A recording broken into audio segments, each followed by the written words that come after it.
అందరికీ నమస్కారం. Welcome to our channel. ఈరోజే ఉగాది, చైత్ర శుద్ధ పాడ్యం రోజు ఉగాది జరుపుకుంటాము. అలాగే మనకి 60 తెలుగు సంవత్సరాలు ఉంటాయి. అందులో 37వ తెలుగు సంవత్సరం ముగించుకొని 38వ తెలుగు సంవత్సరంలోకి అడుగు పెడుతున్నాము. ఈ తెలుగు సంవత్సరం పేరు శ్రీ క్రోధనామ సంవత్సరం. ఉగాది రోజు ఖచ్చితంగా ఈ నియమాలతో అలాగే ఈ పద్ధతిలో ఉగాది పచ్చడి తయారు చేసి భగవంతుడి ముందు నైవేద్యంగా సమర్పించి తర్వాత మనం ప్రసాదంలా స్వీకరించాలి. గుర్తుగా బెల్లం వేస్తాము. అలాగే వేప పువ్వు చేదు మన లైఫ్లో ఉన్న దుఃఖాలు అలాగే అనర్థాలకు గుర్తుగా వేప పువ్వును వేస్తాము. ఉప్పు రుచిని తెలియజేస్తుంది. అలాగే మన జీవితంలో భయానికి గుర్తుగా ఈ ఉగాది పచ్చడిలో ఉప్పుని వేస్తారు. అలాగే రాళ్ళ ఉప్పుని మాత్రమే తీసుకోవాలి. సాంప్రదాయ పద్ధతిలో ఉగాది పచ్చడి తయారు చేస్తున్నాం కనుక రాళ్ళ ఉప్పును మాత్రమే వేయాలి.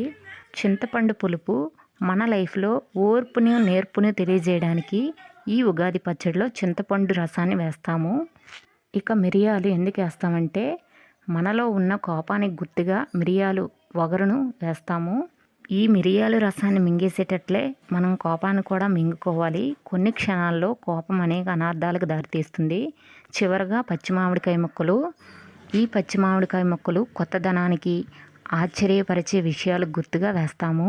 ఈ 6తో మాత్రమే ఉగాది పచ్చడి తయారు చేయాలి.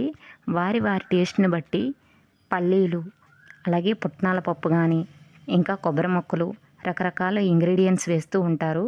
జీడిపప్పులు కూడా వేస్తారు. వారి టేస్ట్ని బట్టి వేసుకుంటారు. ఉగాది పచ్చడి మాత్రం ఈ పద్ధతిలో మాత్రమే చేయాలి. కొంచెం టేస్ట్ యాడ్ అవ్వడం కోసం ఆ పుట్నాల పప్పు పల్లీలు కొబ్బరి జీడిపప్పు లాంటివి వేసుకుంటారు. వేసుకోవడంలో తప్పులేదు. చివరిగా ఉగాది పచ్చడి రెడీ అయిపోయింది. అలాగే ఈ ఉగాది నుంచి మీ అందరి జీవితంలో అష్టైశ్వర్యాలు భోగభాగ్యాలు నిండాలని కోరుకుంటూ అందరికీ ఉగాది శుభాకాంక్షలు. ఈ క్రోధనామ సంవత్సరంలో క్రోధం అంటే కోపాలు ఎక్కువగా ఉంటాయట. దేశాలు రాష్ట్రాలు మనుషుల మధ్య కోపం ఎక్కువగా ఉంటుందట.